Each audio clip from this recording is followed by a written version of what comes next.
I always thought that spirituality, or the path of spirituality, is a very dry place where I have to renounce life and any activities. And now I feel it's the most juiciest thing which can happen. I cannot really say about all of the spirituality of different path and like this, but what I have understood and lived and what I share now, I can talk about it. It is the most real or juicy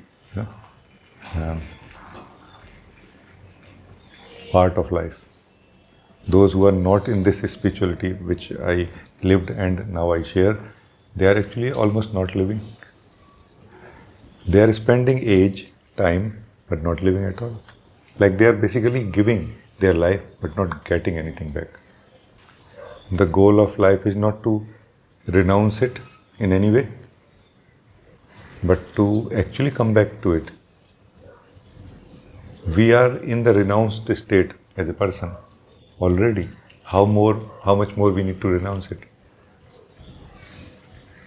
There could be some methods which I know I'm aware of also we use for coming to the truth of who we are. No? That includes renouncing the word and things also, which is a different thing. We are not discussing about that. But for me, coming to the truth of who you are does not require us to give up anything. Where ultimately at some point it is discovered that who I am and what life is that I live is not really two things. It is made of the same thing called the being of life. It is the being of life appearing as life being lived, and it is being of life appearing as the experiencer of it also. So running away from life basically is running away from being of life. Actually, there could be some reason, some purpose, some occasion where it is valid for a purpose, a spiritual purpose, for a particular method maybe is fine. But generally speaking, generally we are in the renounced state by default in the ego already. We have to come back now into life,